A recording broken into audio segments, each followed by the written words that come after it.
আপনারা দেখেছেন এই সাতক্ষীরা পীর আউলিয়ার ভূমি আগরতলী মাদ্রাসায় সুফি ফজলুল করিম রাহিমাহুল্লাহ খানপুরে ঘুমিয়ে আছেন আল্লামা ইলাহি বক্স আল্লামা হাসান খানপুরি রাহিমাহুল্লাহ, নওতায় খান বাহাদুর হাসানুল্লাহ রাহিমাহুল্লাহ, গোলাগার কাটিতে মাওলানা আব্দুল আজিজ, মাওলানা আব্দুর রহিম খুলনবী রাহিমাহুল্লাহ ঘুমিয়ে রয়েছেন। যদি এই সাতক্ষীরার মানুষকে ধর্ম অন্ধ বলতে হয়, তাহলে আল্লাহর ওলিরা এই সাতক্ষীরায় মানুষদেরকে ধর্ম ভালোবাসা শিখিয়ে গেছেন, তাহলে তারাই কি ধর্ম অন্ধ? এই সাতক্ষীরায় ডিসির দায়িত্ব পালন করেছিলেন জনাব আব্দুস সামাদ মহোদয়।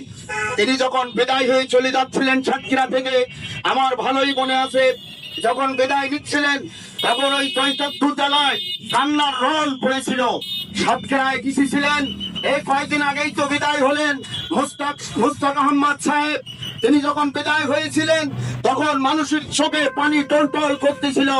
আপনার আগে যে ডিসি মহোদয় ছিলেন আফরোজা বেগম, তিনি যখন গেছেন তখন মানুষের মনে দাগ কেটেছে, এমন জীবন তুমি করিবে গঠন, মরিলে হাসিবে তুমি কাঁদিবে ভুবন।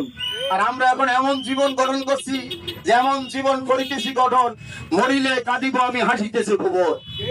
এই ধরনের আসন আমি সাতক্ষীরা ওলামা মাশায়েখের পক্ষ থেকে সকলের কাছে দাবি করতে চাই, ডিসি মহোদয় হয়তো ভুল ক্রমেই কথাটা বলে ফেলেছেন, ২৪ ঘন্টার ভিতরে আপনার কথাটি প্রত্যাহার করুন। নইলে আপনি হয়তো আজকে দেখতেছেন যে অল্প কোটি কয়েক মানুষ নিয়ে মানববন্ধন হচ্ছে, এই মানববন্ধন বিশাল আকার ধারণ করবে, তখন অপমান লাঞ্ছনা গঞ্জনা নিয়ে এ সাতক্ষীরা থেকে আপনাকে বিদায় হতে হবে। আজকের যারা আপনার পিছনে আছে আপনি দেখতে পাচ্ছেন, ওরা আসলে আপনার পিছনে থাকার কেউ নয়, ওরা হলো সত্যবাদী। সত্য ফিরিয়ে গেলে ওরা আপনার পাশ থেকে চলে পড়বে। যদি আপনাকে উচ্চ সম্মানের জায়গায় বসিয়ে সম্মান দিতে হয়, সেটা জানে সাতক্ষীরার ওলামা মাশায়েখরা।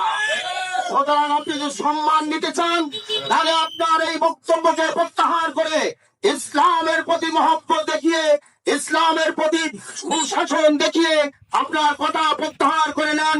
আজকের এই মানববন্ধন থেকে সেই ঘোষণা আমি দিতে চাই। আসসালামু আলাইকুম ওয়া রাহমাতুল্লাহ।